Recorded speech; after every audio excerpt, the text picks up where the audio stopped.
Oh my god, I think you're supposed to push the button. Welcome to another Monday. Welcome to another Monday, you weird, weird, weird, weird, weird, weird, weird, weird, weird, weird, weird, weird, weird, weird, weird. I don't know how to count anymore, guys. Weirdos. What's up, nerds? It's Monday, January 30th, 2023. Welcome to another episode of whatever this show is titled today. Today it is titled Memes, Streams, and Fish Tanks. Do we have any memes? Do we have any streams? Do we have any fish tanks in the chat? You got to let me know, especially if you're Replay Team 6. We need all the comments, guys. We need 100 bajillion comments. And it is Monday, as a matter of fact, Jen. It is Monday again.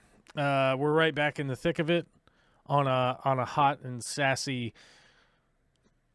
How many Celsius? How many Celsius is this? Let's convert. It's a hot and sassy 30 degrees here, which is what, -2, -2 Fahrenheit or something, or Celsius. There we go. Words escape me on a Monday.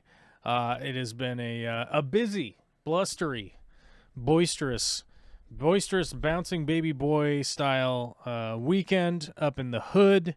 And now we got to do the commercial part because it's the beginning of the show where we're supposed to do the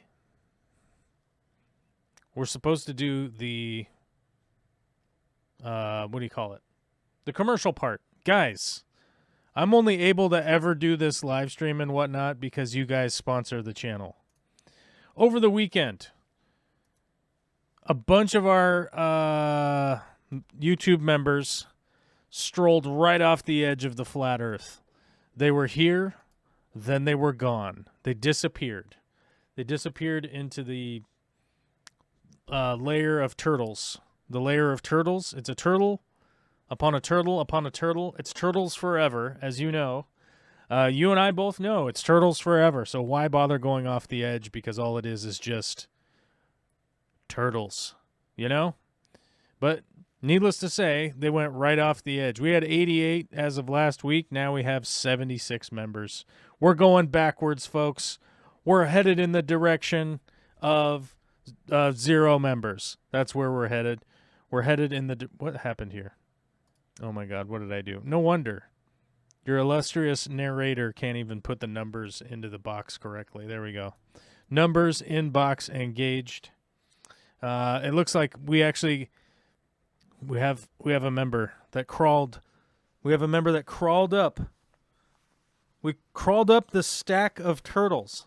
There was one turtle that climbed to the top. There was another turtle that climbed to the top of that one, and they continued until they reached the top. Maybe Nail Art has become a member during the intro. During the intro, my God. By the way, if you are watching later, you can become a member at any time you like. YouTube has made it so that you can super chat. Big shout out to our only super chat of the week, which I gotta find now. It would have helped if I had it up. If I had it up and ready, I would have had it up and ready. But I don't. Now I do. Big shout out to Bob Smolinski. Shout out to Big Bob Smolinski for throwing a super chat on an edited video. It's called a super thanks, apparently. Now you can just super chat whenever you feel like. Aubrey is the only other one that we've ever gotten before. Now we have risen, my friends, my foes, my friends, my family, my foes, my frenemies, my enemies, anyone. We have doubled the amount of super chats we've gotten onto videos. We went from one. Now we're at 2. And that's hot, baby. You know, when you double whatever it is you got going on, that's hot. End of story. I'll put a period on the end of that sentence. You know what I mean? That's good stuff. Thank you, Bob Smolinski, for super thanking, apparently is what it's called. I don't know. YouTube is trying to monetize every interaction you could possibly have in your life. And so that's where we are. It's 2023. If you guys want to sponsor the channel, you can. You can do it during the show, not during the show. You could do it over on Patreon if you don't want to give YouTube any money. You could go over to www.patreon.com, JOEL _C, and then you'll find me. And then you can become a patron, and you could sponsor me making YouTube videos while I laboriously slave away at building a new fish room for you guys, which I even spent some hours doing today, which is why my nose is cold. My nose is freakishly cold right now because it has not warmed up yet from coming inside. I was outside, and then I came inside. Out of context, that's a disgusting sentence, but you know how it is. Yeah. Huawei says, I have YouTube Premium, and I spend my time with you. Yeah, you know, YouTube Premium is always cool, too. I have YouTube Premium because I cannot stand commercials, even though I have to come onto my own stream and do commercials. It's disgusting, and I hate it. And I wish I would never have to bring it up, but I think the only way it ever gets engaged with is if I do bring it up, and I don't like it, but whatever. Okay, you know, it is what it is. We live in the world we live in, right? And we just have to make the best of it. So that's what I'm trying to do. Just trying to make the best of whatever it is that is going on whilst I be around. Okay, there's a totally free thing you can do. You just hit the like button. You guys know what the like button is. You are all YouTube people. You know what's going on. You understand. You understand. You do YouTube. You're supposed to click like buttons. Hold on, I got to drink a bunch of coffee.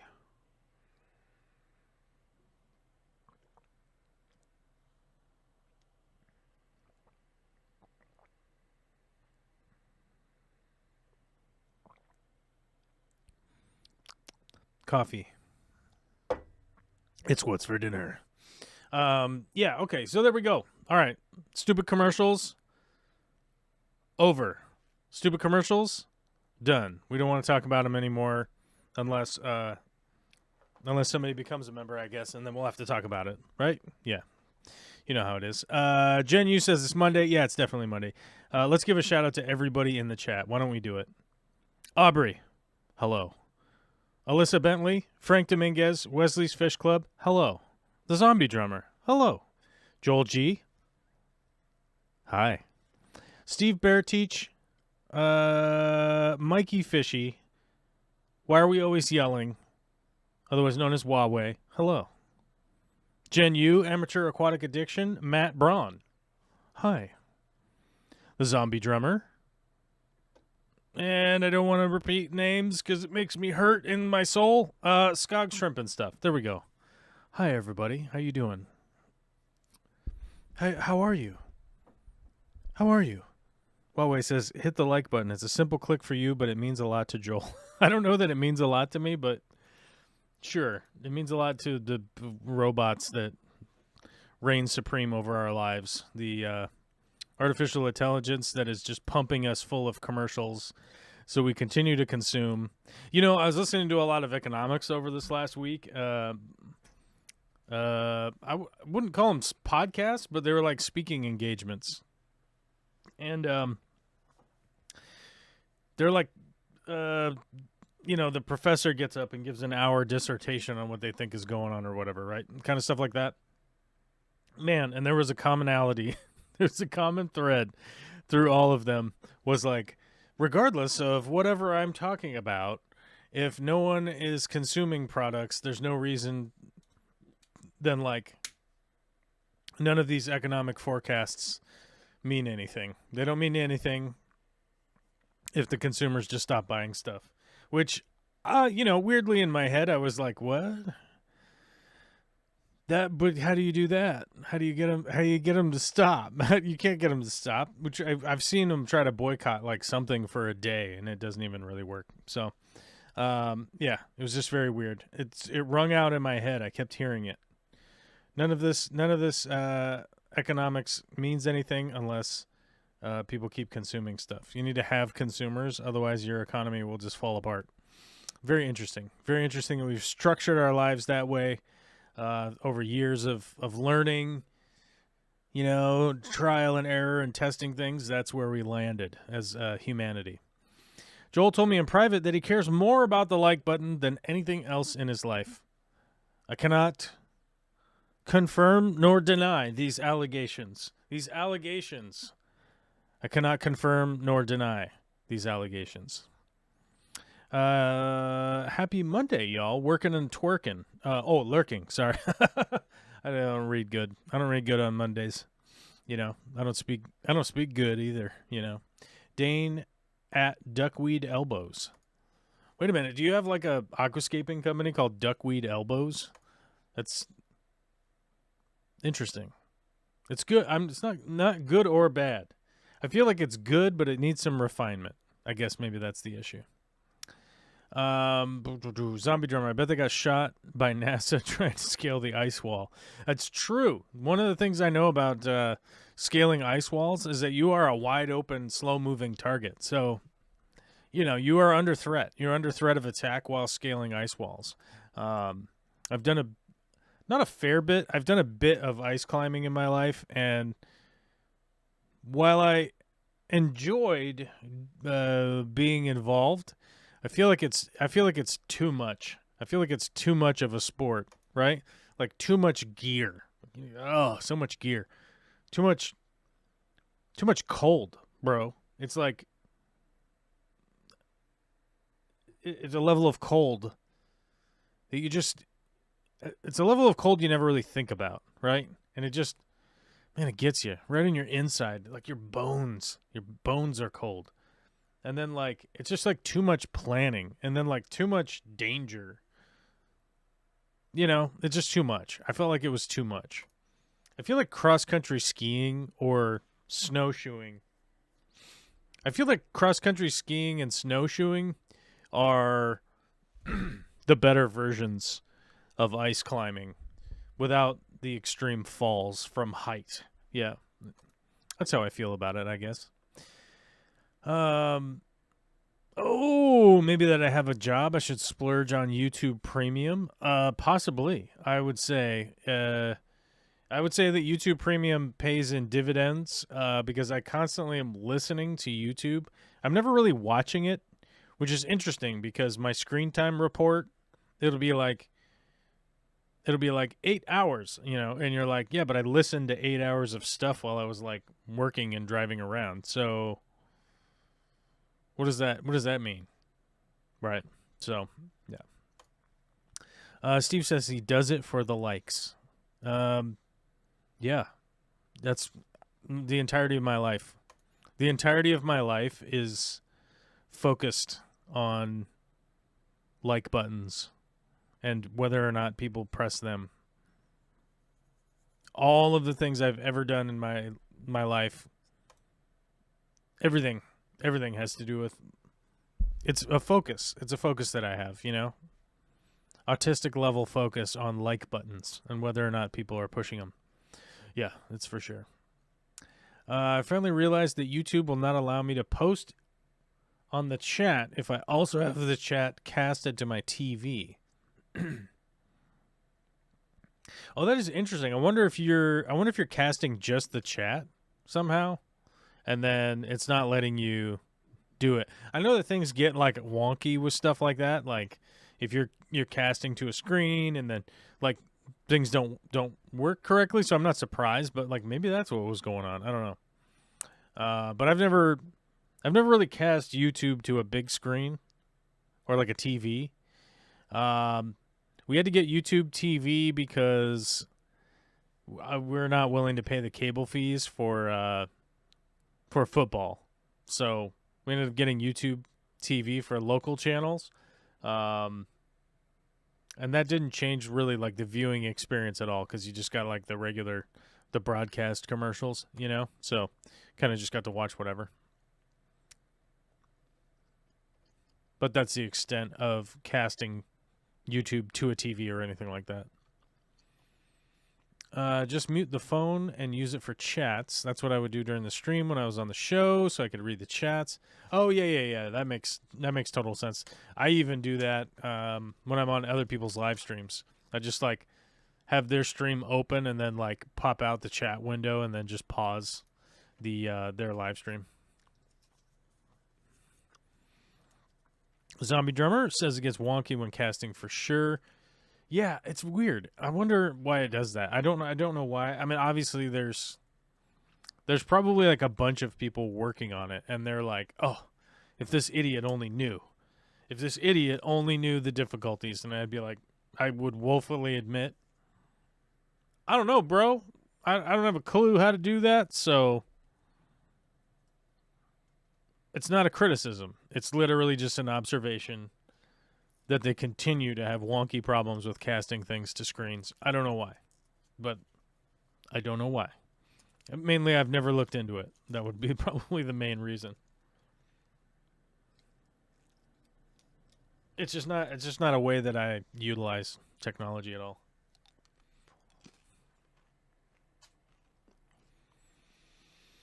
Vitra is here. What's up? Vitra was a member last week, but they're not a member now. They lost their gifted membership.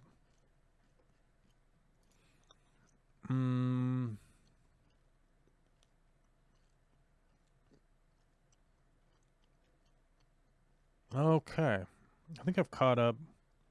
Of course, I don't really need to see Joel's head 2 feet high in my living room, but it's fun seeing my dude on the telly. That's true. I gotta make a trip down south at some point and go hang out with all all my southern folks, my southern Seattle folks, all my Tacoma homies. Go have a meetup or something. We should go and have a donut meetup again. Too many devices and operating systems to have it go smoothly. Yeah, that's the big issue. And whenever I've like really like inquired as to like what the difficulty is, it's always like, well, there's 1,000 different phones, and with different operating systems. So that's like the big issue. And then there's like 1,000 different TV brands, and they all have different, you know. So my understanding is like that's the hard part. But you know how it is. Paula Kreinberg says, dealing with weird side effects of power outages and resulting chills, aquarium plants falling apart, fishes are fine. Yeah, that is, the power outages this year have been pretty intense, I've noticed, throughout the states, for sure. The weather's been pretty intense this year. You know, of course, a bunch of people will likely get mad at me about global warming, climate change, all that kind of stuff. They get super mad.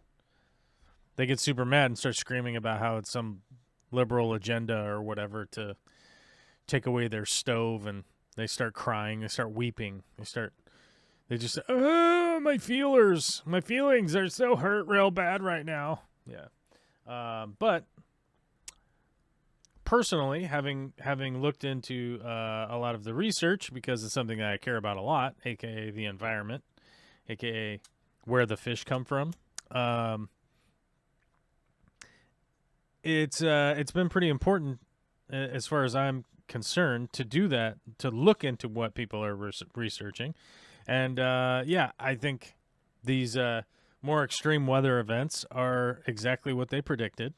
That no, it won't be a day after tomorrow where there's a tornado ice storm from the sky that's going to freeze the earth overnight. We're just going to see more and more of this kind of wacky weather patterns, you know, and stuff like that, and more. I hear from other Fish Fam members, Texas is dealing with the winter weather there in fear of power outages like a couple years ago. Wasn't that power outage like last year? When was that big Texas power outage? Texas ice storm power outage. 2021. Okay. 2021. February 10th, 2021. Now it's 2023. Right? 2 years ago. Okay. 2 years ago. Try to do the math when it becomes a new year, you know what I mean? It's still January and you're like, how many months ago was that? That's the question. And it will be 2 here very soon. Not 2, 24 very soon. So that's 2 years. I just don't know why they don't pack up and go to Cancun like their senator. Very true. Ted Cruz sucks. I don't like him. Bad guy. That's a bad dude. That's a poor quality human, as far as I'm concerned. But yeah, I don't know why they don't just move, right? Yeah, they should just move. I've heard that from lots of people. If you don't like it, just move. I'm like, what? With what money? Like, what money? What's the deal? What? Whose money? Who's paying for that? Yeah.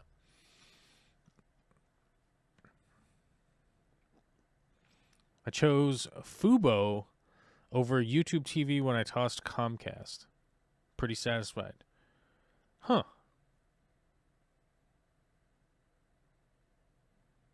Well, that's... Does Fubo do the same thing, though? I mean, I'm guessing they do. I don't know. At some point, I think I looked into Fubo, but, like, I'm already kind of roped into YouTube anyhow, right? Like, YouTube knows who I am.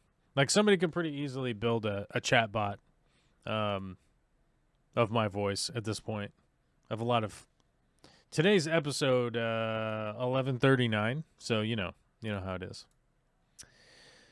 Whatever, made for some amazing surfing waves. That's an optimistic way to look at it. That's a level of optimism that we can all strive for, I think. Yeah. but the serpent waves, bro. Like, all right, I dig it. I like it a lot. All right, let's talk about memes. Are we talking about memes? I don't even really have any memes. I just wanted to talk about memes, but it's fun to make fun of memes because it's always a good time. Streams. Okay. The reason I wanted to put the stream in here is because of live stream, but the reality is like it occurred to me. I started thinking about local freshwater streams, and I've got more to visit in the area, which I look forward to finding time to do that.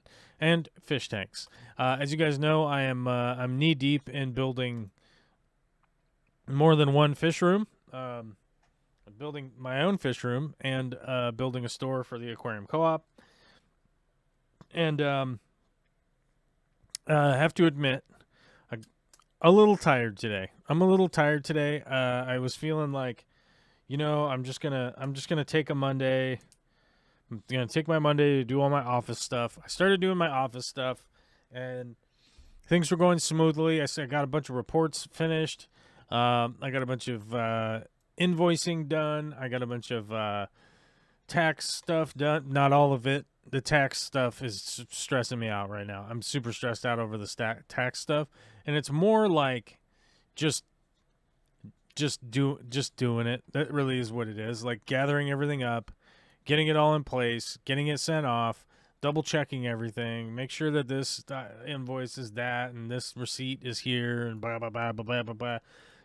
And it's kind of funny because Americans don't know another way to do their taxes.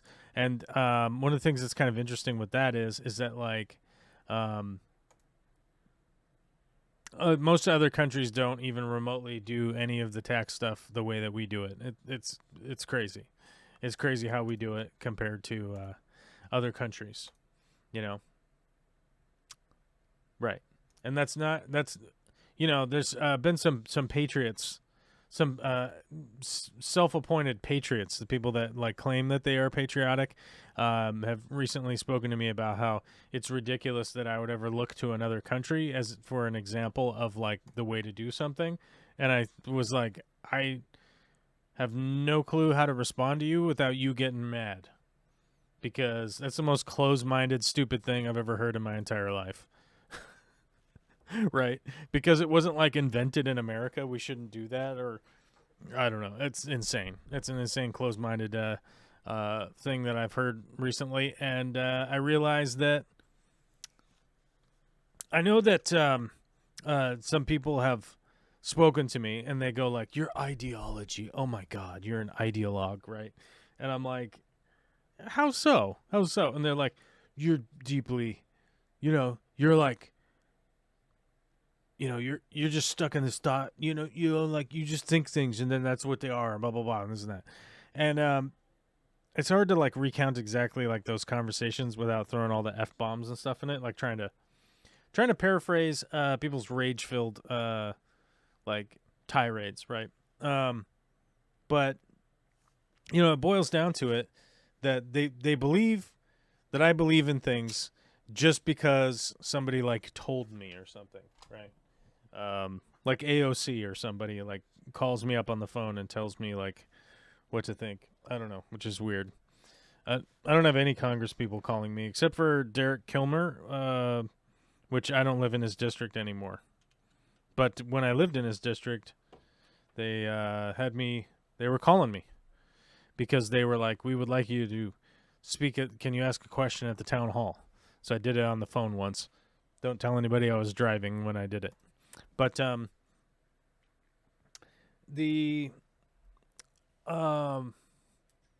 found it to be kind of interesting that like those conversations I had revolved around the idea that like I just believe in things just because I believe in them and whatnot. And I was like, I don't think so. And I sat down and I was kind of thinking about it. I spent all weekend working by myself, so I just had plenty of time to be thinking about stuff. So I was really thinking about it, and I was going like, for instance, like I have a lot of, I don't know, gay, intersex friends, stuff like that. Like just, People that would have a rough time in Ohio or something, right? Let's just say that. And, and I was sitting there thinking, like, are all of my examples just anecdotal? Meaning that, like, it was stuff that I saw and am I, like, generalizing the behavior of, like, another group of people? Am I stereotyping certain groups of people or whatever? Because it is possible that could be happening. That's possible. I'm not saying it is happening, but I'm saying it is possible that could be happening, right? So I actually met up with a buddy of mine who was a pastor and a vice president of a church corporation, right? I'm staying vague because I don't want to, like, accidentally out them, right? But they had resigned from the church corporation, right? And we had a long conversation about it. I didn't know until I met up with them to go have lunch. And nothing has changed in their belief in their religion, right? None of that has changed. None of that has changed. But after them spending 10 years surrounded and heavily involved in the community, heavily involved in the church, heavily involved in all of that. And like I said, he was vice president of, like, a church corporation, right? And he told me how disenchanted he was with the church versus the religion. The religion hasn't let him down. His faith is stronger than it's ever been. He named one of his kids after church stuff, just to give you an idea, right? And then, so his faith hasn't swayed at all. He hasn't changed any of that stuff. But he resigned from the corporation because he realized, like, how dirty that whole situation was with that. The churches aren't even really doing the things that their religion tells them to do. And a good example that he used was Joel Osteen and those kinds of guys who own private jets and mansions with 100 rooms in them and all that kind of stuff. But he was like, this was just kind of that on a smaller scale, but operating as a corporation because they're designed as a corporation, to essentially just not pay taxes in the United States and take in a bunch of money and continue to operate that way. And I was like, it's unfortunate when you have, like, so much evidence, and then anecdotally your evidence is sort of proven that these outcomes aren't good, right? And you don't really have a space to even, like, talk about any of that stuff, right? Because it's immediate anger from the other group, right? And we were talking about stuff, and, I was going like, look, I'm in my 40s, right? Like, I recall when I was a kid that, like, cancel culture didn't come from the left or leftists or whatever you want to call the liberals, whatever stamp you want to put on them. It didn't come from that group. It came from the corporate entities that were constantly squashing people's free speech, right? When I was a kid, that's what was going on over and over again. Like, they were canceling musicians, they were canceling actors, they were canceling politicians, like, you name it. They were canceling all sorts of people because of, they happen to be brown, they happen to be gay, they happen to be a woman, they happen to be this, happen to be that.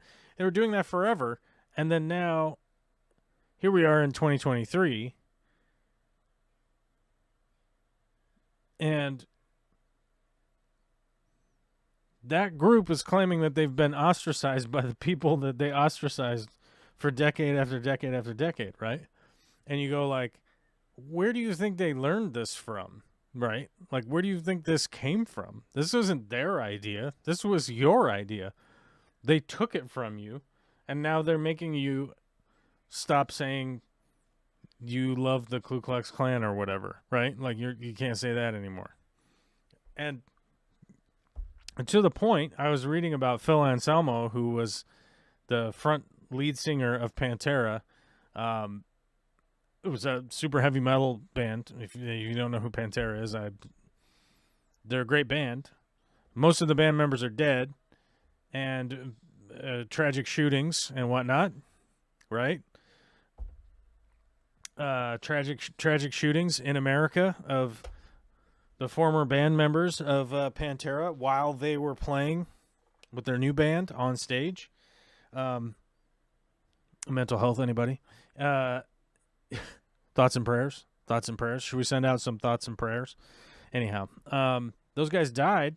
Those guys are dead. The only guy that's left is the front man from this heavy metal band. His name's Phil Anselmo. And at one point in time, he was doing like Nazi salutes on the stage and all this crazy nonsense. But he was doing the crazy nonsense in the 90s and 2000. The big difference now is that like nobody wanted them on their tour anymore, because in 2016 he was doing the same thing, right? He was doing it again. And they were like, "Oh, it's great that he apologized and everything, but like we don't want him around. Like he's not allowed to play our concerts anymore. Like you can't do that." Because apparently he was doing that in Austria, which, by the way, like I don't, it's once again the cavalier American attitude that like you can do whatever you want, wherever you want, whenever you feel like doing it. You go up on stage in Austria, of all places, and start, doing Nazi salutes and, that kind of stuff. Like, you do, and then it's like, "Oh, I'm sorry, guys.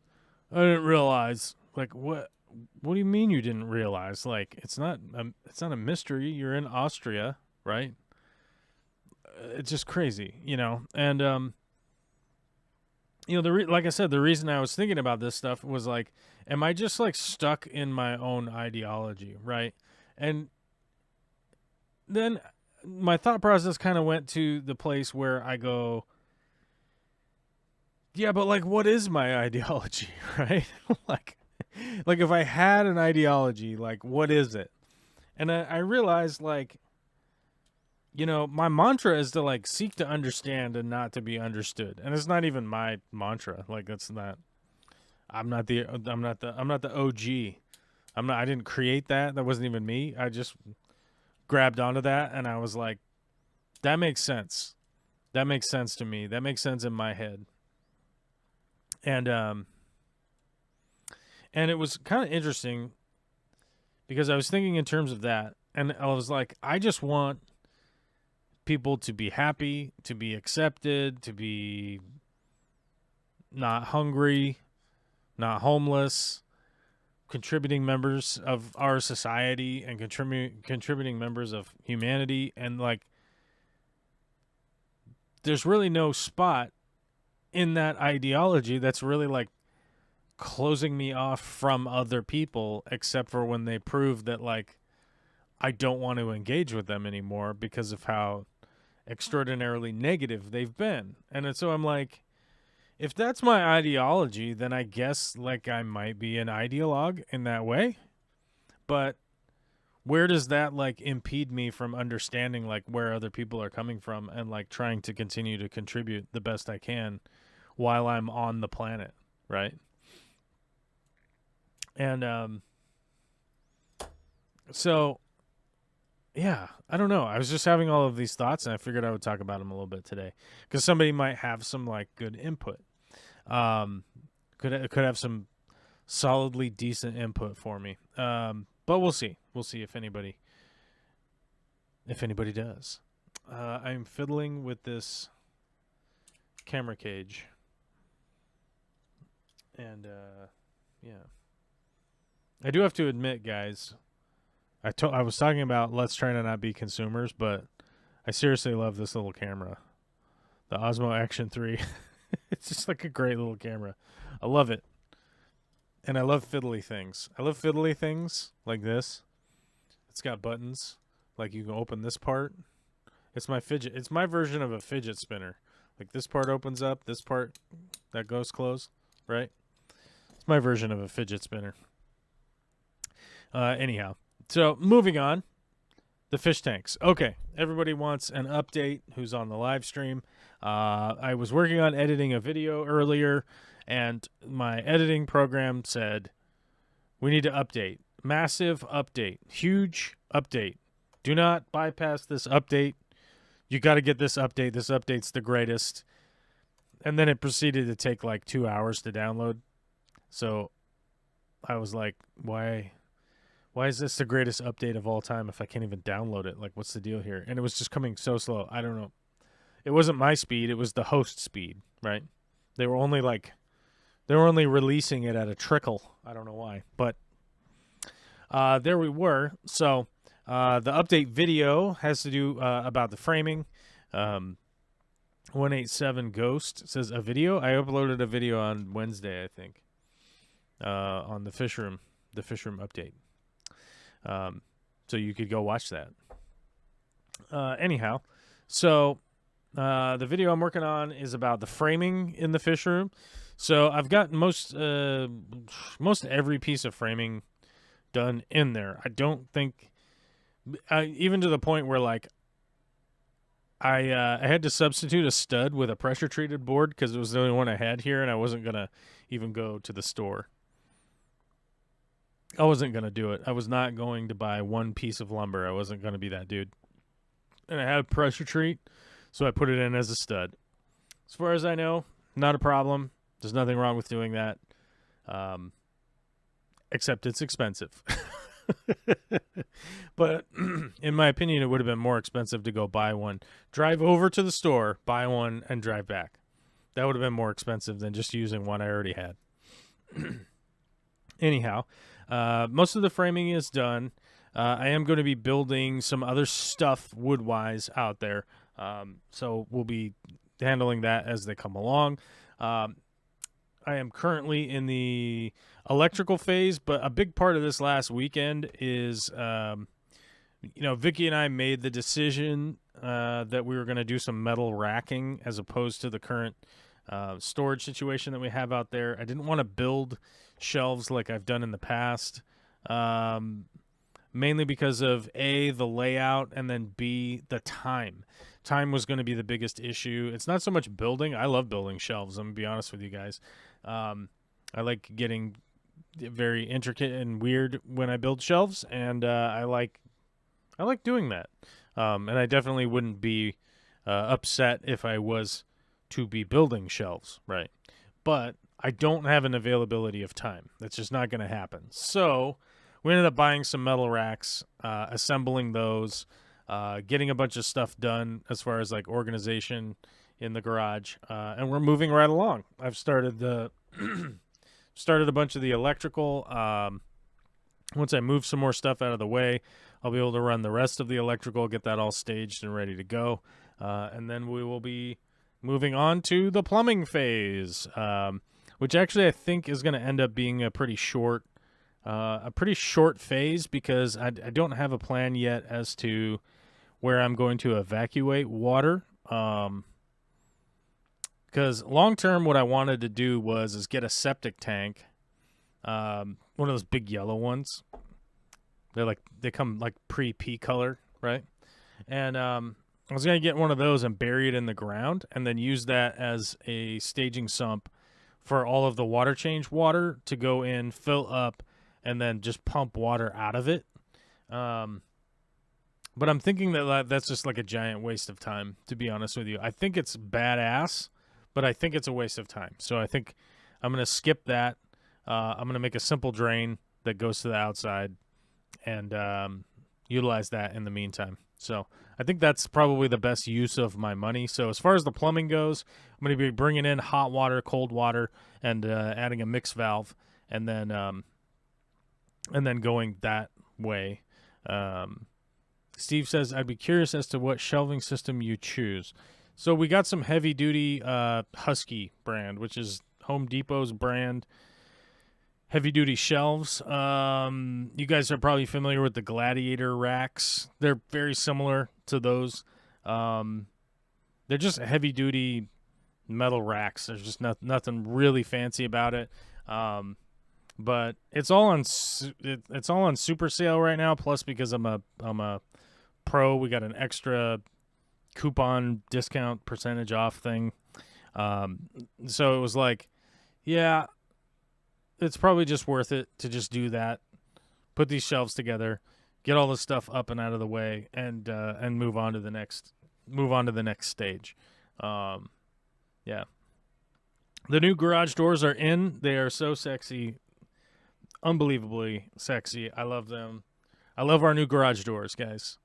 There's a new love of my life, and it's our garage doors. I'm in love with garage doors. I know it's controversial.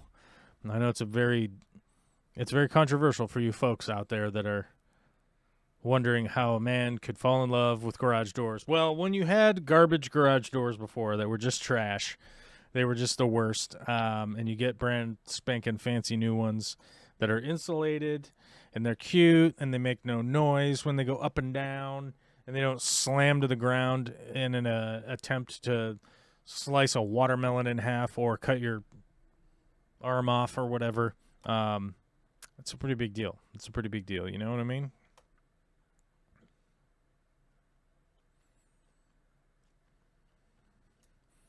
Oh, Alyssa has a good point. Getting them from Home Depot would save you the shipping cost that you would otherwise have to pay from Gladiator. Considering I have bought 3 Gladiator racks, I know the painful shipping costs.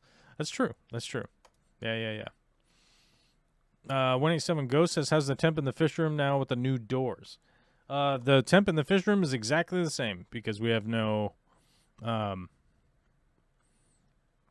there's no insulation in the building or anything like that, so it's still ice cold in there. Less draft on that side. So when it's breezy, there's no air coming through. So there is that. That is a definite improvement. It is last night's overnight temperature was 17, I think. I think was the low that the thing said. 17 or 19, not sure. So fairly cold out. I know that people that live in Antarctica, it's not a big deal. You know, people that live at the North Pole, they're like, that's not cold.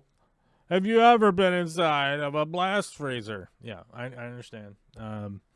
But that's pretty darn cold for real, actualized human beings who exist on this planet.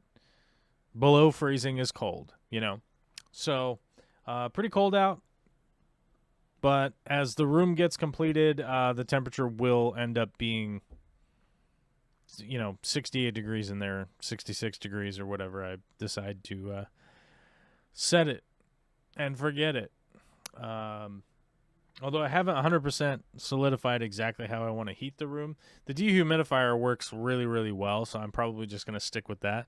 The only downside to only using a dehumidifier in a room like that is that you don't have a lot of control because it's basically just going to be running when it runs, and it's going to be the temperature that it is in there. So that's a bummer. Like, you don't have a thermostat type situation. But it's better than ice cold and scalding hot. So that'll be fine.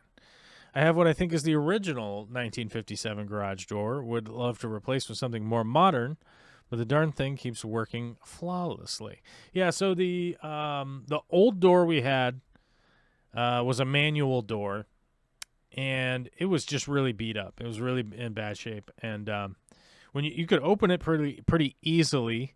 It wasn't too bad to open it, although Vicky kind of complained about opening it. She didn't like how heavy it was. It didn't really bother me opening it. And the scary thing was when it got to the point where you're pulling it down, and then it got started to go around the bend. It was heavy enough, and the springs were bad enough that thing would come hurtling towards the earth and just slam the loudest slam. Would either give you a heart attack, or I bet if your toe was under there, you'd be seeking urgent care. I think is basically the long and short of that. I think you would be running off to get that toe sewn back on or whatever. Yeah. Are you saying you like your garage doors more than our likes? It's possible. It's possible. Although I did mention earlier today, the entirety of my life revolves around people hitting like buttons. So, you know, not to contradict my earlier statement. Hey, Joel plus everyone. So now you'll be building a fish room out of 5 huge garage doors. Temp plus draft flexibility will be awesome. No, I actually, Alana Suki brought up a good point. They were like, oh, are you going to do anything with the old garage doors? And, you know, it hadn't occurred to me because I've always just scrapped them. I've built stuff out of old garage doors in the past. And while they are a long piece of wood, they're not very rigid once you take those metal pieces off of them. There is a bunch of stuff that you could do with it, but I almost feel like if I was going to do those things that you could do with a garage door, I could probably do them much better with sheetrock and trim or whatever, right? Because there's one of those garage doors that has like a square. I don't know the size of the square. Maybe it's 16 inches or something. I think 16 inches is 4,000 centimeters. I don't know. I'm not 100%. I think they're about 16-inch squares. Maybe they're 18-inch squares or whatever they are. But that pattern is definitely going to be there. And if that pattern was like desirable to me, I would just do some sheetrock and then make some trim pattern on the wall. And I don't really find that trim pattern to be like super desirable, which is why I don't normally do that. But I definitely could have like closed in a wall pretty rapidly if they were the perfect length. Unfortunately, they weren't the perfect length for where that long wall is, and so they wouldn't have lined up right, and I would have had a side that was like cut off, and it just wouldn't have been good. People wouldn't have liked it. I wouldn't have liked it. Nobody would have liked it. Nobody would have liked that. Matthew Romero is here. Manual garage doors are so 20th century. That's right. It was so last week. It was so last week, bro. What are you doing with manual garage door? Although one of the new doors here is a manual door, the one that goes to the fish room. It is a manual garage door, but it's beautiful. It's beautiful. It's unbelievable, unsurpassed beauty. I'm just telling you. I'm just telling you truthful statements, not facts. Truthful statements, because it is an opinion. That's an opinion I have, right? That's the differentiation there. But yeah, getting them from Home Depot would have been the best. But because those Gladiator racks, you're right. I've experienced signing off on. Oh, that's how much shipping was. Oh, well, I've received them. I'm not paying that bill though. I've definitely seen that. What's the cost for insulating the garage itself? I don't have a specific number on that yet. I suppose that at some point I'll be able to give you guys like some numbers. I started pricing which insulation I wanted to use. Currently right now, believe it or not, the rock wool seems to be so it's like, let's see.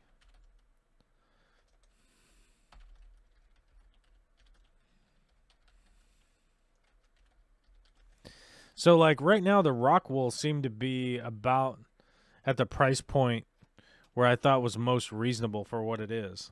It has a lot of advantages over the pink fiberglass insulation, and a higher R value, right? I believe the R value is higher. How much is pink's R value?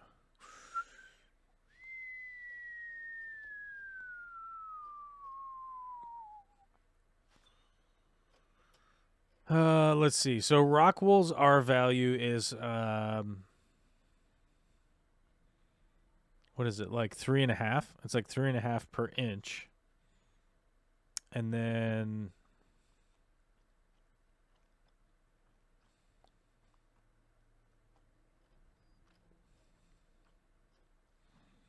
let's see what the R value is for pink.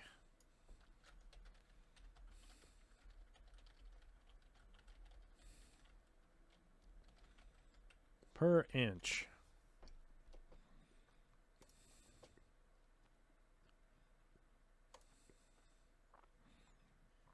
Do we have to do the math? This thing might make us do the math.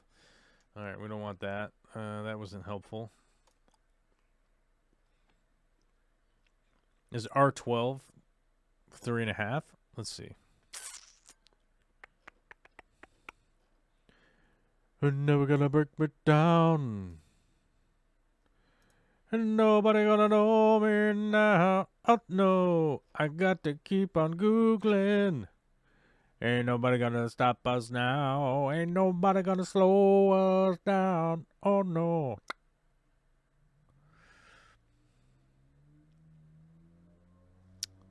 Why don't you guys? Why don't they just give me? Why don't they just give me a per inch? Oh, fiberglass is 3.7, so maybe maybe fiberglass is higher. I thought rock wool was higher, but we're seeing different stuff here. Fiberglass is 2.2. Fiberglass is 2.9. Cellulose is 3.1. Stone wool loose is 3.3. But we want stone wool bat. I call it rock wool because I normally buy rock wool brand. Where's this? Oh, here we go. Yeah, so rock wool bats is actually a 4 per inch. The R value is 4 per inch in the bat form versus the loose. What's the highest? Oh, obviously polyurethane foam is the highest. But we can't afford that. We can't afford spraying in the foam. I would like that the most. Clearly, it's very expensive, so that's going to be why we're not going to do the spray in foam insulation. But the overall cost, I'd have to go through and do the square footage, and figure that out for you. But I mean, realistically, let's say that each wall. So we go 22 times. No, how long is that wall? 15 plus 3 plus 5. What is that? 15 plus 3 plus 5 is 23 feet. But I think it's technically 24. Let's go 24 times 9, because that's how tall the ceilings are. 24 times 9 is 2016. Then we go like this, and then we divide it by 12. 168. So we go 168 square feet of rock wool insulation cost. Let's see.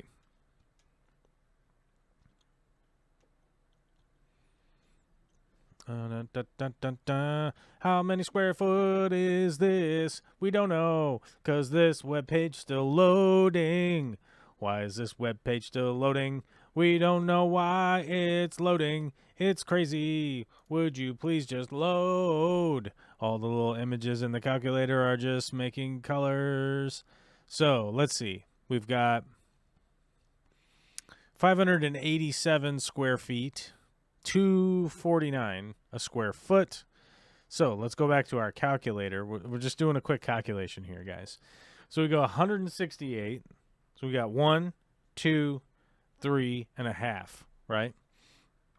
So we times 3.5 equals 588 square feet, which puts us at, this one's 587.52 at $1,400.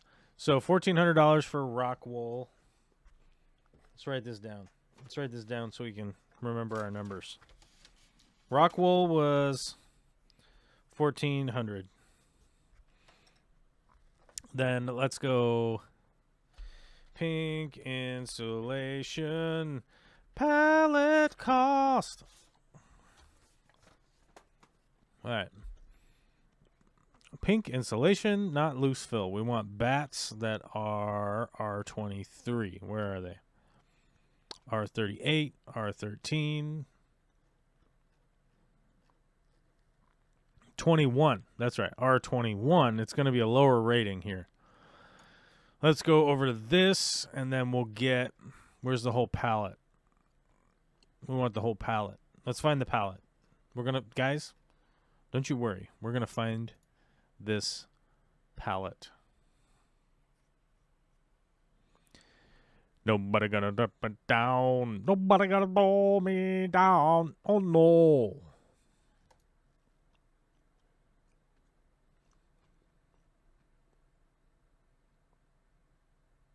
Where'd that go? 77, 15 inch. That's not the right size. We need the 24 inch. Baby. Nobody gonna slow me down. No, no.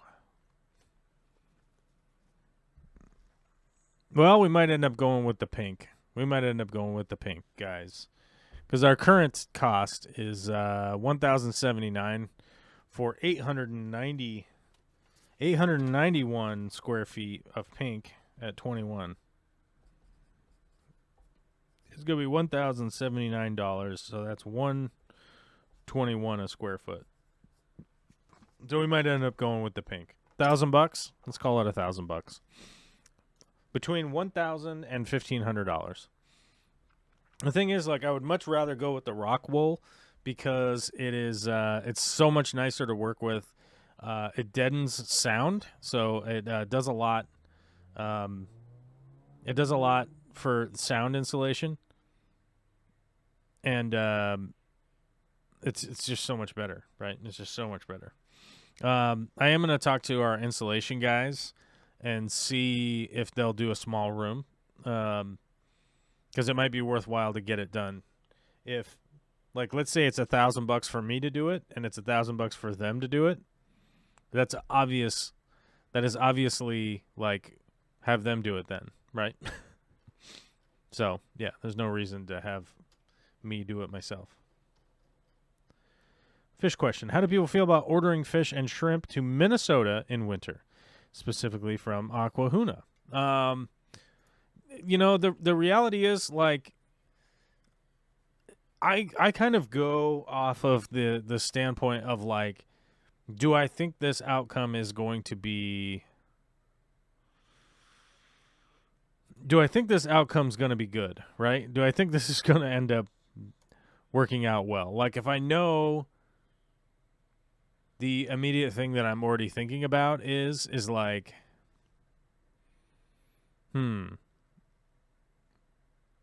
this could be a problem. And,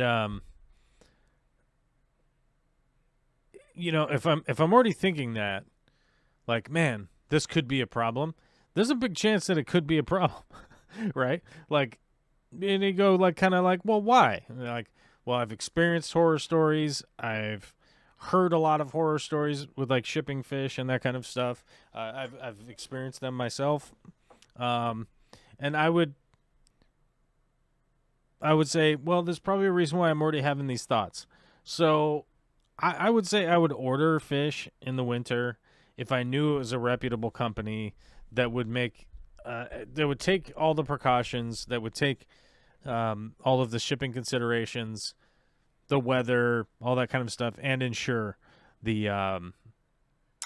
you know, a guarantee on their workmanship and the quality of the product that they're sending to you. You can't avoid all accidents. You're not going to be able to avoid every single accident ever in your life. Like, mistakes, crashes, whatever, those kinds of things happen. So you're not going to avoid that. But, like, just like wearing a seatbelt, right? I always wear my seatbelt. I don't think I'm going to get into a crash, right? I don't think, hey, today I'm going to crash my truck, so I better be wearing my seatbelt. Someone's definitely blowing through a red light and crashing into me, and I better be wearing my seatbelt. I don't think that, but I think if that were to happen, I better wear my seatbelt. So when it comes to, like, ordering from a quality company, like, they're going to take this stuff into consideration, that the box should be insulated, that there's probably a heat pack, that you want to have live fish stickers on it, that you want it to go overnight so that even if it is inclement weather, it's more often than not going to be inside something that is fairly weather controlled, right? I think that's one of the things that most people don't realize. Like, when it's overnight shipping and stuff like that, typically speaking, they're taking the fastest route to get to your house, which means, they're not putting it on a freight truck. Train's not an option, right? It's probably headed straight to the airport. It's going to get on an airplane, and maybe it's not a heated airplane, but it's at least going to be fairly controlled for temperature. Flying airplanes, you can't just leave all the windows open, you know what I mean? So, and then it's probably going straight from the airport to the sorting at the airport and then going to the locations where it's going to. So, that fast transit, that kind of stuff. And I rely on the expertise of the company that I'm dealing with, right? Like, if you're a company that sends out 100 packages a day or 50 packages a day, 25, whatever it is, they're experiencing that shipping way more often than I am. And they're either reaping the rewards of their work or they're reaping the punishment of their work, right? If their fish are constantly showing up to places dead, frozen, overheated, whatever it may be, that's probably not going to bode well for their business, and that's going to be the big downside, and that business is probably not going to last that long. So if I ordered from them, they saw that it was shipping to where I'm at, and they were confident in what their work that they were doing ahead of time, I probably would just be like, okay, like, you guys seem confident. It seems like you guys got it figured out, and you have a plan. You're going to do it.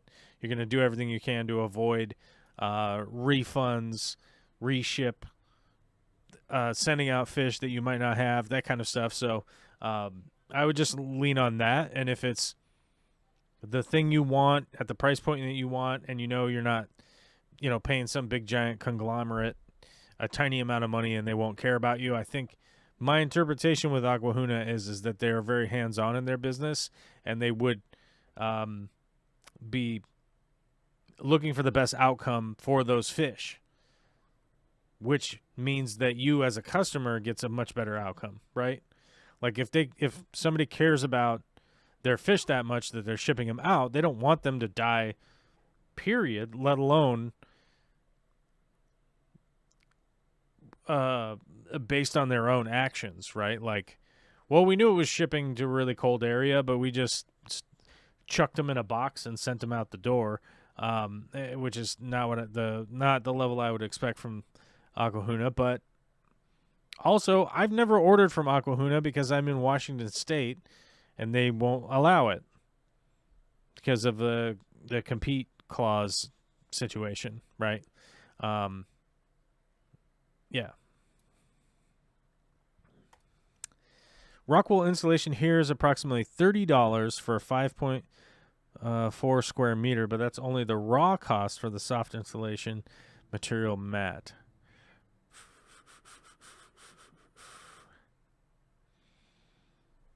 Yeah.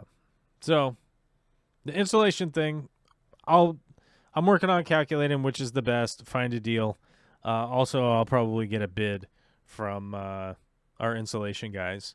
We have some good insulation guys here, so I'm going to call them and be like, hey, I've got this garage project. It's not a ton of insulation, but, like, what would you bid it at? And if they're like, oh, it's $3,000, I'll be like, I can do it. I can do it for cheaper, and I'm definitely going to save that money. But if they're going to do it for the same cost that the insulation is, which has normally been my experience with insulation guys, they get to buy the insulation so extraordinarily cheaper than the average customer. It is your eyeballs would spin around out of your head if you realized how cheaply they get to buy insulation. Your eyes would start spinning around like those old-timey pinwheels. You know what a pinwheel is? Your eyes would spin around like that if you realized how good the pricing is for the insulation guys. So you're getting the same thing, and they're doing the labor and making all the money off of the service. And it's incredible. It's incredible. So whenever insulation comes along, I always remind people, get some bids on whatever that job is, because you might end up working for free and not saving any money. And I do not understand that thought process. of doing the work and not saving any money makes no sense to me. It makes no sense. It really doesn't. Because doing insulation isn't a skill set that I need. I know how to do the projects I do, and that's about enough. It's about enough of that knowledge, right? It's not something you need a lot of repetition. You don't need a lot of reps doing insulation to really like kind of understand what it is that you're doing. So it's probably why it's not wildly interesting to me.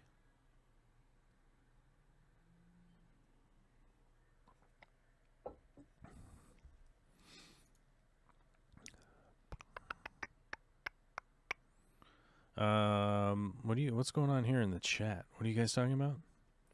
That's where I go for martial arts classes. What? Woodbury?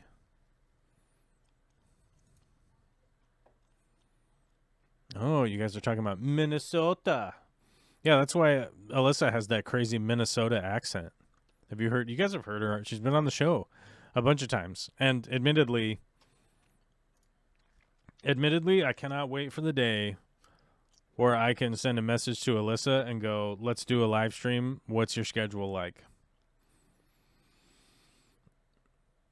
And then, admittedly, the other message will be, let me look at my schedule when I can come to your house and help you get started on your fish room again. Those two messages. I'm excited for those two messages. I'm back once a year to visit with family. Yep. That sounds like a great deal. Job hours to do yourself often lands in more time than expected. Yeah. Insulation is one of those things that you're just not going to save money doing yourself. You really just aren't. And so I always remind people like to look into that first with insulation specifically. I was in the Minnesota Aquarium Society for a few years in the 90s. They're a top-notch club, great events, great auctions, great speakers. Missed that lots. In the 90s, it could have changed since the 90s, Steve. Let's be honest here. That Aquarium Society could be bad by now. They could have gone bad.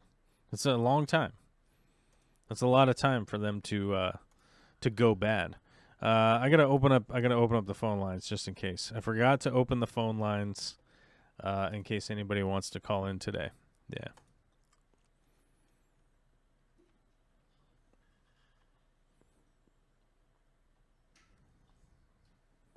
Yeah, just in case. Phone lines open. Yeah, so as far as the project is going, like, we'll get there. There's a lot of sighing happening and people saying that they're tired. There's a lot of people around saying that they're tired. It's namely me. Because, actually, as a matter of fact, it's only me. I think I'm like the only person. Yeah. Insulation. Gardaki. Insulation. Insulation is a thing. Hold on. Let's talk about insulation some more, guys. I feel like I've talked about insulation, so I think we're good. But I do like to say insulation. It's a fun word. What other types of insulation are there? Closed cell, open cell? I mean, personally, I would like to do the spray insulation, but it's not in the cards. It's not in the cards. It's just not in the cards, guys. I can't. It's too much. I know it's too much. I'm not even going to call and ask anybody because I know how much it's going to cost. A ton of younger Hmong families have joined in. Oh, dang. Actually, that makes sense. Yeah, because isn't oh my God, what? Oh. Okay. Okay. Should you want me to go? I can just take her, but I'll be on a meeting during the swim thing. I'll just take her. Okay. I don't know. Vicky came. We got to take Olivia to swim classes. She doesn't know how to swim yet. She doesn't know how to swim good, and it's not really going to be great to be a a fish person. Be a fish person that doesn't know how to swim, right? It's not going to work. It's not a good vibe. Twin Cities Guppies. That's right. So yeah, it's one thing I noticed. Really strong community when we went out to King Lee's and Twin City Guppies and stuff. Strong community there. I like that, and I think that's like probably the most important thing that could be going on.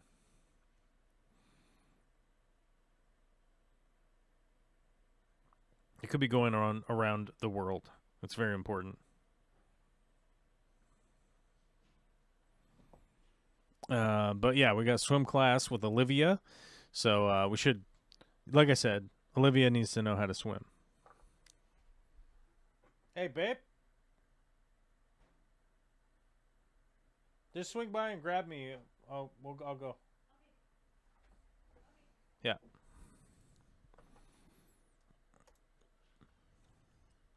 Yeah, because Olivia's got swim class today, so we got to go to that.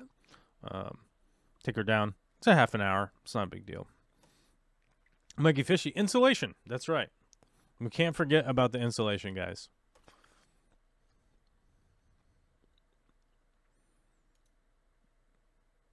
The fish room has showed up. What's up, the fish room? What's up with the fish room? I thought it was the fish tank barn for a second. I read it wrong. My mind interpolated the words I was reading, and I thought it was Mike from the fish tank barn. But Mikey Fishy is here, so at least we have Mike representation all up in the live stream today, which is good. That's important. Oh my God, do we have any phone calls coming in? We don't have any phone calls coming in, did we? Let me check. No phone calls. Okay.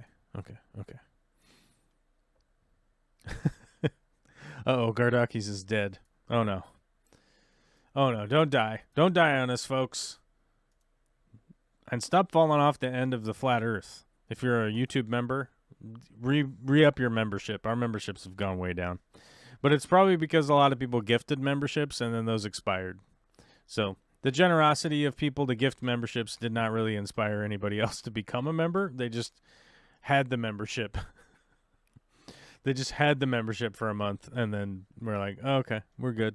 So we didn't do enough to impress them. We probably should have done more, I guess.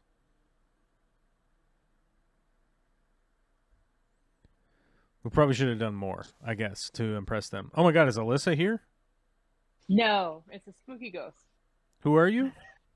A spooky ghost. You're a spooky ghost? Oh, okay. I'm into it. I heard your sound turned down. There we go. I fixed it. Oh. What's going on, dude? What's happening? Oh, just water changes. Oh, it's water. Yesterday, and I work tomorrow, so I got to do them today. Water change Monday on the frosty cold Monday. Yep. I'm going to dump warm water on the frosty cold ground. Yep. Some warm water, and it shall freeze into a delicious ice patch. Right on the grass. It's gonna make Justin super happy. He's gonna love it. Every minute of it. He's into it. How's the fish room going? It's just sitting there. Everybody just breeding like crazy. Yes, actually. I've got like a draft of an email to the wet spot right now to be like, okay, I've got this many of this many of that, too many of these guys, and maybe some of those. Do you want them? And I haven't made up my mind if I want to take any to one of the meetings or not before I take some down to the wet spot, or if I just want to cut my losses and bring a bunch of fish to the wet spot. Because I'm supposed to be getting some L333s soon. Mm-hmm. And in order to do that, I have to move out some plecos from one of my tanks. And in order to do that, I need to get them out of my house. Oh, so. Okay. Yeah, that makes sense. Yep. L133s, huh? Oh, 333s. Oh, 333s. Oh, going big. Yeah. Yep. Going big like a baller. You got a job at a fish store. You got a job at a fish store. Now you're balling out of control. Well, this is more like, so this little known guy. I'm sure you don't know him. His name is Dean. He decided he wasn't going to breed his L333s anymore, Mm-hmm. and that he was going to give them to me to breed. And in in uh, in exchange for something in the future. And I'm like, all right, future favors, that's fine. I can do deals with the devil. That's okay. And we'll just see.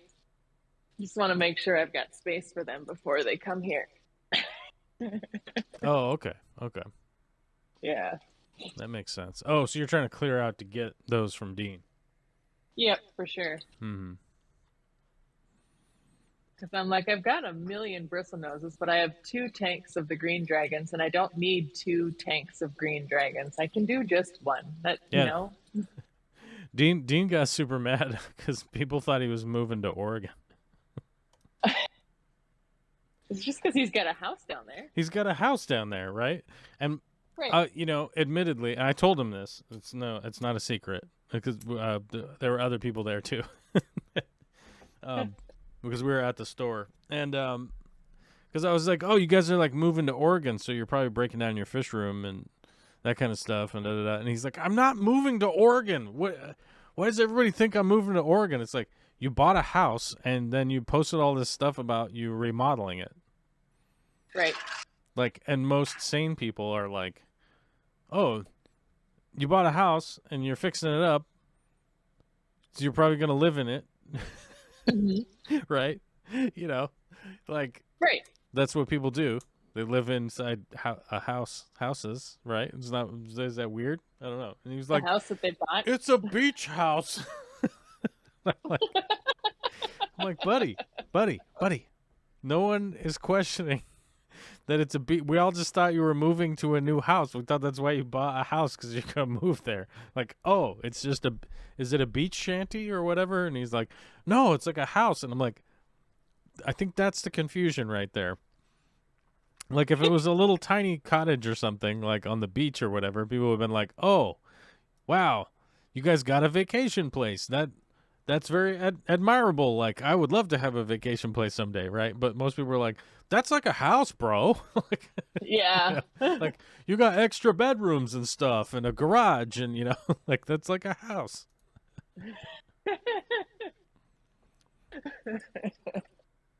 Gotta love Dean, though. Oh, DKLA says, what's the difference between Oregon and Washington? There's lots of differences. At Yeah, least they're, 500 totally miles. different states. They're different states. They're different places. Yeah. There's like a border. Like, what's the difference between Nevada and California, right? Isn't there like the Columbia River in between them? There's a big river in between. The river runs through it. Yep. With Bradley Pitts. Did you Bradley see that movie? Armpits. No, I don't think so. The river runs through it. It's very slow. Oh. It's very It's slow. A lot of slow-moving fly river. fishing and stuff going on. It's just it's a snooze fest. It's a snoozer. Oh. Interesting. People liked it though. People liked it. Oh my God, Well. we got gifted memberships from Mikey. Oh my God, we Nice. better update this crap. Who got Mikey Fishy donated 5 memberships You know, to you moochers. You moochers. Mooching off I the heard- memberships. I heard from someone that the memberships are technically worth more than like super chats.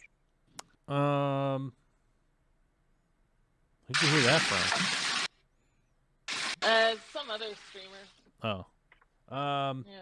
Well, so to clarify, I think like realistically, it's a better thing to do to gift to memberships than it is to specifically like super chat and ask a question, right? Yeah. And to elucidate what I mean is that Jackson K, Cheryl Zandel, Matt Braun was in the chat today. Shelby Ray Lane and Anthony Manning. Those are the 5 people that got gifted memberships.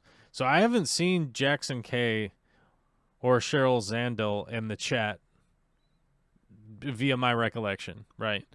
I've seen Anthony Manning in the chat every once in a blue moon. Shelby Ray Lane has been following the channel and diligently comments on every video she watches with an absolutely stellar comment that applies to the thing that she's watching.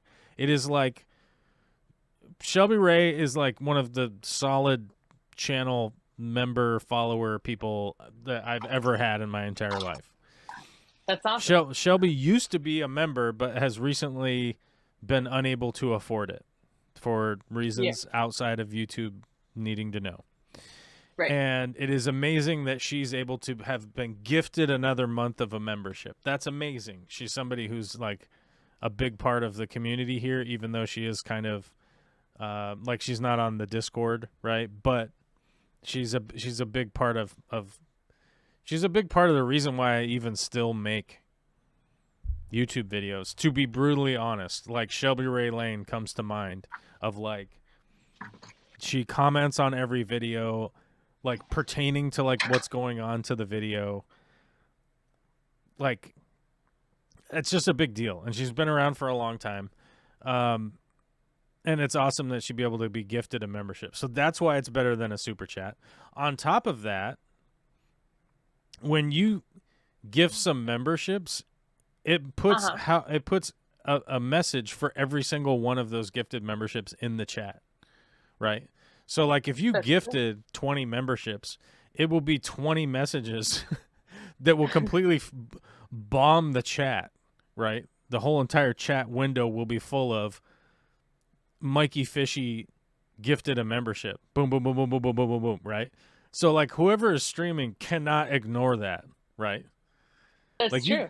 You could ignore a super chat, but you can't ignore your entire chat being filled up with messages about how somebody gifted memberships, right? So like that's more value for the person that's gifting the memberships, right? That whatever it is that you wanted, because you basically wanted to get some kind of recognition from I don't know who's a famous person. Brad Pitt. We were talking about Brad Pitt. So let's say Brad Pitt is live streaming, and you wanted Brad Pitt to know that you're like, shout out my guy. I love Fight Club or whatever, right? Right. They would even that person wouldn't be able to ignore the fact that there's this big giant block of your handle gifting memberships or whatever, right? So even that person would be like, well, who is that? Who's Aubrey, right? like who is this Aubrey person, right? Like, and so they wouldn't be able to ignore it. So that's a big value for the person that's trying to be like, hey, I'm just trying to let you know what I mean? And so there's that. Now the split from YouTube is the same as the super chat. So Really? YouTube takes like 40% or whatever it is. Oh. I'd have to go look at the. What's that? Oh, I was just saying maybe it's different if you've got like 1 million subs or whatever the heck it is. I don't know if that's true. Actually, I don't know if that's how many subs that person had. I just know that he is one of those more general YouTubers that has a lot of subs on for no reason, really. I would have to go look at the specific split, but maybe it's 70%. I mean, the split might be a little bit better, but I'd have to go look at it. But as far as I know, like YouTube's taking their share. There's no question about it. It's not like, I get 100% of gifted memberships. They're taking a big chunk of it because they host the whole thing. So, right, but they specifically said it was 70-30 for the gift for the subs versus for super chats, which is what 60-40 or something like that. It might be that. I'd have to go look it up, but I mean, either way, it's fine. Again, this is like hearsay, and from somebody who I don't even know him personally. This is just somebody I was listening to the other day. All right. Well, we speak of the devil. We got 5 more gifted subs from Aubrey. Oh, it's Aubrey. Thank you, Aubrey. We appreciate it. And Mikey Fishy. They're gifting memberships. That's so sweet. Let's see. Amateur Aquatic Addiction was in the chat today. They got gifted a membership. Frank Martinez, Huawei got gifted a membership. Oh, man. The worst candidate got another membership gifted to him. I'm just kidding. Goes to good people. New Local Austin, Linda Worth, all good people. All good people. Very cool. Yeah. DKLA says, more importantly, I respect your construction knowledge. What's the best way to remove caulk between slabs of concrete? Very good pronunciation of that word. Caulk. Actually, that I can actually hear the L in it. Yeah. You have to be specific. Because if you got your cock stuck in between two pieces of concrete, it's much different. It's much different advice.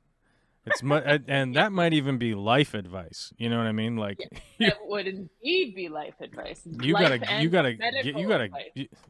it together. If you got your thing out there and it's getting stuck in between pieces of concrete, you gotta make some dramatic life changes.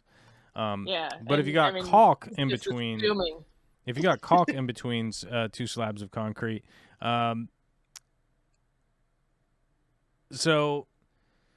okay. When you put caulk in between two pieces of concrete, one of the big issues with caulking is that it is going to stretch and expand. It's going to stretch and contract and stretch and contract. If it is a type that can handle that, which there are a few types that can handle that. If you go to the hardware store, you can ask, which one's the stretchy one? Which is normally used on exteriors of houses, windows, things like that, because you want it to adhere, and then as the building expands and contracts and heats and cools and swells and all those things, that it doesn't pull free, right? So once it pulls free, now that area that you didn't want moisture to get into is going to get in there. You're going to have moisture penetration, and when you have moisture penetration, you end up with bad outcomes. Okay, there's never like a good outcome where all of your wood gets a lot of moisture penetration. Lord, this conversation demonetized. This conversation went straight in the gutter, guys. Anyhow, if you have a dirty mind, otherwise we're just talking about construction features here. But it's just construction.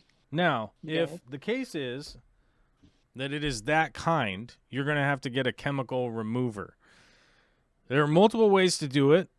It's almost always mineral spirits or paint thinner or whatever. You can get really small amounts of that or get some goof off, and you want to get it to the edge of the caulking to get it to pull free, right?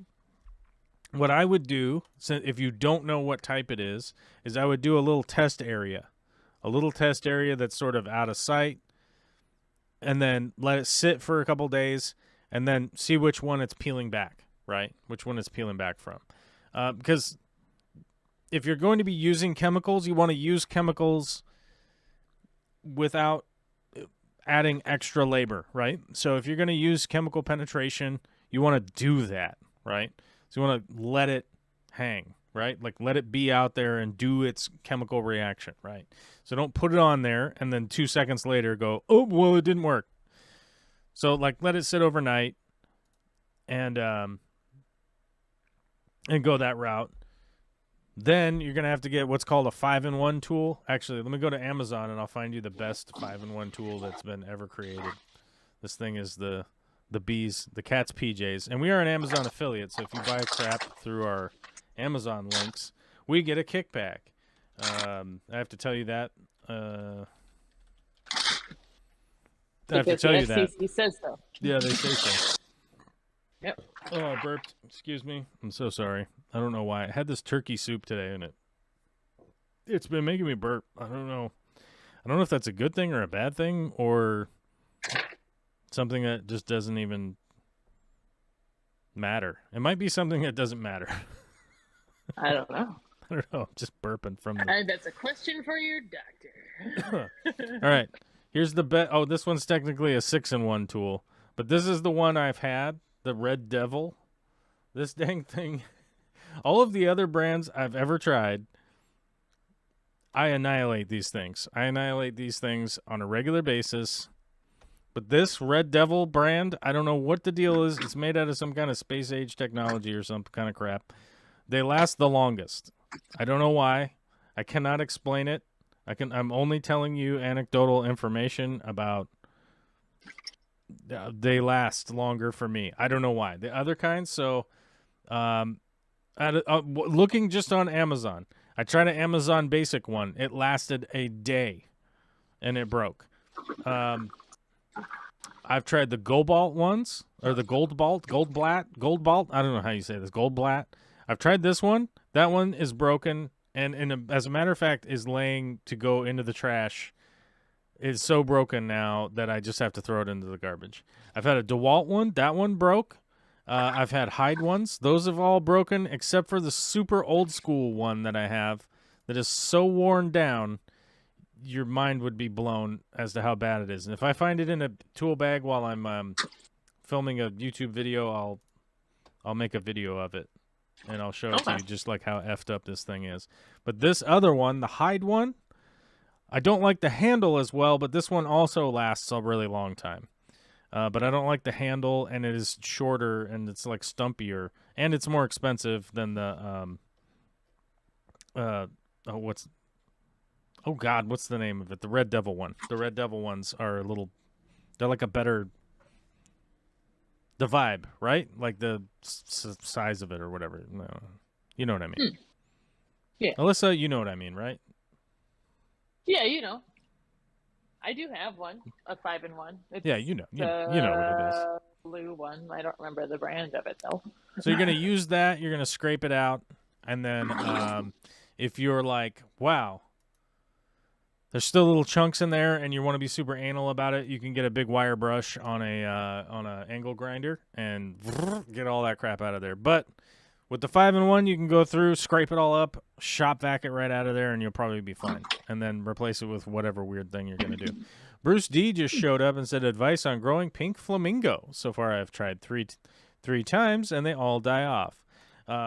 First and foremost, you got to be aware with the pink flamingo cryptocorini is that 9 times out of 10, that is a tissue cultured plant that was then grown immersed up above the water. For the layman's out there, it was not grown underwater 9 times out of 10. The other 1 time out of 10, it was grown underwater by somebody at some point in time, has been fully converted, and you're going to have way better luck. But you are gambling on a crapshoot. You're gambling on a crapshoot, and that's not normally like a very good deal. But if you do get pink flamingo, grow them immersed until they are big and boisterous, which means you're probably going to have to get a spare tank, get a super cheap, ugly, fugly, nasty tank with a light, put some saran wrap over it, grow it moist like a terrarium in some soil, aqua soil preferably. I like aqua soil better. But whatever weird substrate setup you want to do, grow them immersed up in the air. And until they are quite robust, and then start transferring them to your tanks. When you transfer them to your tanks, there are 2 methods to this. You can trim all the leaves off if you want. I let mine melt off. Because I feel through previous research I've done that allowing the plant to retract the nutrients back into itself is more beneficial. Now, I hear a bunch of people out there that you could trim the tops off. I've done the top trimming before. I have never seen definitive proof that trimming the tops off encourages the growth any more robustly than allowing them to melt once they convert underwater. I've never seen a difference that somebody goes like, well, here it is at 1 week, here it is at 2 weeks, here it is at 3 weeks, here it is at 4 weeks. Over and over and over again to really prove like this theory of cutting all the leaves off is better. So I feel like you can definitely cut all the leaves off if you want. I don't personally do that. I just let them melt, or sometimes they just survive when they're just fully submerged. So the biggest thing here is like you got to know what it is you're buying. You're buying something that you're going to have to convert, and if you're not somebody that's like really steeped in that, do some quick Google searches and read through some forums. You're going to get some good advice and just kind of understand the process. But that's basically what you're doing. You're going to have to be the person that converts that plant to underwater. more often than not. Catherine Yeah. Tom, what? Oh, I was just gonna say, the one time that I had any kind of success with Crypt Pink Flamingo was I was running no fish in the tank, and I just like blasted the tank with CO2.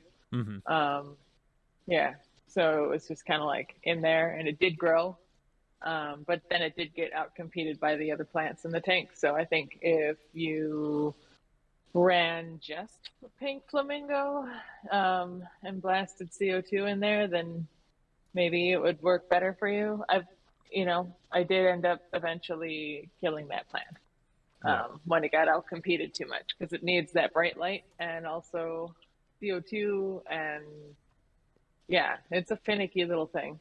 Yeah. I like my Jacob Sonai better.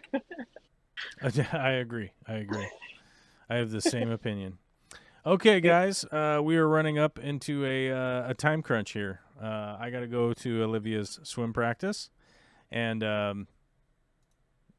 like that's life. Yeah. As I mentioned earlier in the show, thanks to people like Mikey Fishy and Aubrey gifting memberships and stuff like that. If you guys would like me to be on the internet more and more available and being able to make more content, I hate to say this crap. It's the worst, but like we need somebody to sponsor the channel because there are only so many hours in the week that I can work. It's just a reality. I'm very busy with the job, very busy with the home stuff, very busy with my daughter, and if people want me to make more YouTube stuff, somebody's going to have to sponsor it because I cannot just not go to work, right? So, yeah. So, Well, gosh, Joel, why not? You have bills or something? I don't know, man. I have bills. Every week the freaking bills come in and I got to pay them or I end up being a homeless guy. So, and I've been a homeless guy before. I'm never going back. And if it means Good. like I go to work so I'm not a homeless guy, I'm going to work, baby. Like I don't care. I will find a job and go work it. That's probably like a weird statement to make, but like that's just the reality. Heck yeah. Yeah. Dock work, anyone? Yeah, I'm kidding. But yeah, that's the reality, and that's where we're at right now. I am doing my best to try and get you guys weekly updates on the fish room build. As I mentioned earlier today, I had a 2-hour video editing update, which totally destroyed my editing window for the day. I don't know why that program took so long to update, and Vicky kept asking me like, "Why are you so frustrated?" And I'm like, "Because there's no interaction with this. It's just telling me it will be 89 minutes to go, right?" You know what I mean? And you're like, "What the fuck, man?" Like, I'm frustrated because this isn't even like, well, should I get some more power for the computer or what? You know what I mean? Like, there's nothing you can do. It's just so, that's why I was frustrated, so yeah. But I love you guys, and I'm going to keep plugging away as best I can to get stuff, doing stuff, words and junk. I very much appreciate you all, even if you can't sponsor, by the way, just so you understand. I really do. Yeah. Word up from the turd up and the squirt up and the water up and the, word up.